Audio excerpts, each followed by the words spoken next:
अब तो धीरे धीरे तहसीलदार से भी भरोसा उठ रहा है और कोर्ट से भी भरोसा उठ रहा है। अनुराग यादव हत्याकांड मामला 5 महीने से ज़्यादा हो गए।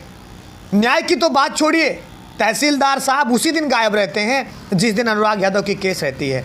कभी बहुत इमरजेंसी काम आ जाता है, कभी हाई कोर्ट बुला लेता है, तो कभी कुछ तो कभी कुछ। अरे तहसीलदार साहब, एक ऐसी न्याय की मिसाल पेश कर दो ना। अगर आपकी तारीख 7 को है, आप 7 को कहीं जाना चाहते हैं, तो कृपया 8 को तारीख लगवा दो ना, 6 को बुलवा लो ना। लेकिन जो आप कर रहे हैं ना महोदय जी, आपके साथ साथ हर उस गरीब के सर पर तमाचा है, हर उस गरीब के गाल पर तमाचा है जो ये सोचते हैं कि मुझे न्याय मिलेगा। मुझे कोर्ट पर भरोसा है, मुझे न्यायपालिका पर भरोसा है, मुझे तहसीलदार पर भरोसा है। क्या ज़रा भी आपका दिल नहीं पसीजता महोदय जी? अरे वो गरीब बिटिया, वो अकेले पिता को छोड़कर उस हालत में जब उनकी तबीयत ख़राब हो, उस माँ को क्या जवाब देती, जो माँ इंतज़ार कर रही थी कि आज कुछ होगा। महोदय जी, मुझे मालूम है आप कोर्ट की बंदिशों से बंधे हैं, मुझे मालूम है आप कानूनों का पालन करते हैं। महोदय जी, एक बार ईमानदारी से निभाइए ना, एक बार ईमानदारी से कानून का पालन कीजिए ना। पूरा उत्तर प्रदेश, पूरा जौनपुर, हर कोई इस निगाह में है, इस आस में है, इस राह में है कि एक बार न्याय तो मिल जाए। और वो भी न्याय क्या, किसी का खोया लड़का, किसी का खोया भाई आप नहीं वापस कर सकते, लेकिन अपनी कलम से, अपनी एक आदेश से उनके दिल पर तसल्लियाँ दे सकते हैं कि न्याय जिंदा है, न्यायपालिका जिंदी है। महोदय जी, बहुत सारे सवाल उठते हैं, प्रशासन हो, बहुत सारे सवाल उठ रहे हैं प्रशासन पर। कभी थाने में कोई चला जा रहा है, कोई भी क्या हो जा रहा है, कभी क्या हो जा रहा है। महोदय जी, जौनपुर में एक मिसाल पेश करिए ना। क्यों नहीं हो रहा है ऐसा, क्यों नहीं हो रहा है? आखिर क्यों नहीं? क्या मजबूरी है महोदय जी, क्या मजबूरी है बताइए ना। वो बहन जो अपने भाई की केस लड़ने के लिए 20 साल की उम्र में अकेले तहसील में आती है, अकेले कोर्ट में आती है, इस आस में, इस उम्मीद में कि मेरा भाई तो नहीं है, शायद न्याय मिले और किसी के भाई के साथ ऐसा ना हो।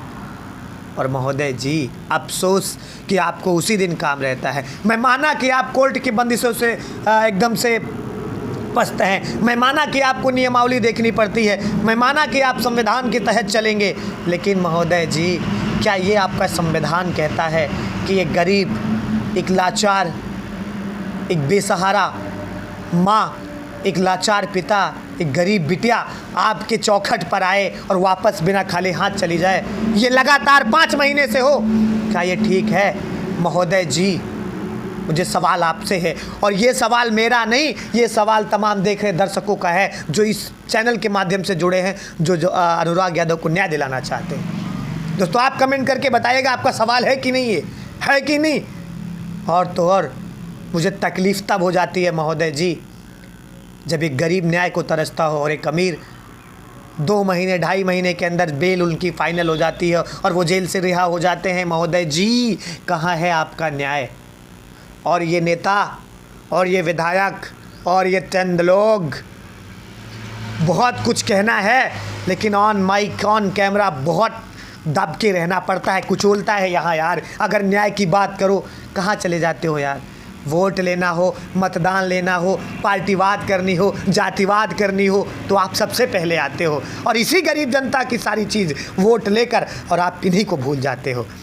सेम ऑन, किसी भी शख्स को मैं नाम लेने का बहुत दिल करता है, लेकिन ये होता है ना कि ठीक है, ऑन कैमरा है, ऑन माइक है, एक अलग ड्यूटी है दर्द। और दर्द इतना है कि उस बहन को, अरे जो ये कहते होंगे, जो ये कहना चाह रहे होंगे कि फलाने हमरे परिचय के हैं, फलाने का काम रहने दो, अरे शर्म करो भैया, बहुत कुछ है। और कुछ देखिए, मैं जब से इस अनुराग यादव हत्याकांड मामले को जुड़ा हुआ हूँ, जब से मैं तह तक जाने की कोशिश करता हूँ, कभी किसी विधायक से, कभी किसी मंत्री से, कभी नेता से, जिससे भी मेरा कांटेक्ट होता है, जो लगातार ज़मीनी स्तर पर जुड़ा होता है, जब उससे जानने की कोशिश करता हूँ ना, कभी कभी किसी के जवाब सुनकर, कभी की वजहें सुनकर ना हृदय बड़ा द्रवित होता है। और फिर यही होता है, जिसको आप विधायक चुनते हो, जिसको आप सांसद चुनते हो, जिसको आप अपना नेता कहते हो, वो आपका नेता नहीं हो सकता, वो अपना भी नेता नहीं है, वो अपने फैसले तक नहीं ले सकता। और वैसा बच बचा के बोलता है ना, अगर आपके हक पे ले, देखिए ये एक गरीब की बात नहीं है, ये हर किसी की है। ऐसा अगर आपके साथ हो गया तो आप क्या करोगे? आपके पास है जवाब?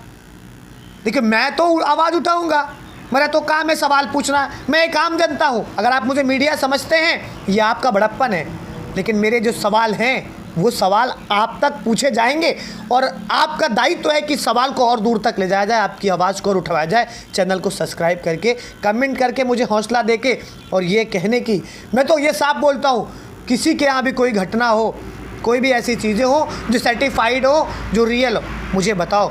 आपकी आवाज़ उठाने का काम आपका अपना विनय करेगा, क्योंकि ये एक गरीब की बात नहीं है, बातें इसमें तमाम हैं। बाकी आप कहीं मत जाइए, जुड़े रहिए हमारे साथ। आपका अपना विनय विवादिया।